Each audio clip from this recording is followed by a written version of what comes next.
Това е Машичка, малката.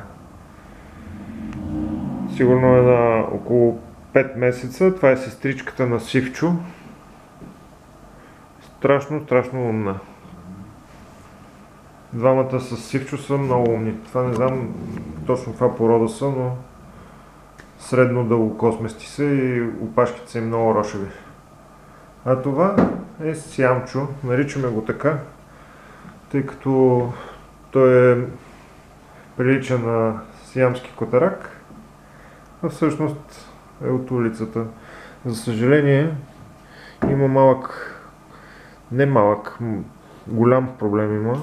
Проблемът му е, че е получил някакво заболяване, което разгражда структурата на зъба. И в момента цялата му страна, от едната страна е с развалени зъби и в момента най-вероятно изпитва болка.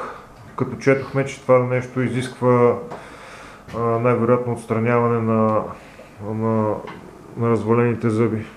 И той по никакъв начин той не показва, че такова ужасно нещо му се е случило, но за съжаление това е. И сега после може да направим някаква снимка, която да включим в видеото, за да видите какво му е състоянието. Като сега ще трябва да съберем най-вероятно и някаква сума пари или собственика, който иска да го осинови, ще трябва да го заведе на лекар и най-вероятно това ще бъде диагнозата.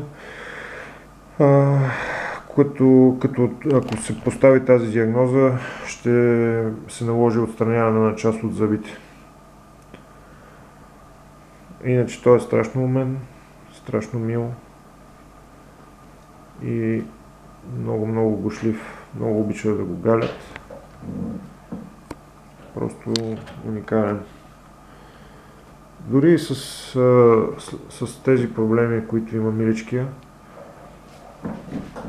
трябва да се получат нещата добре за него, защото е много умничък.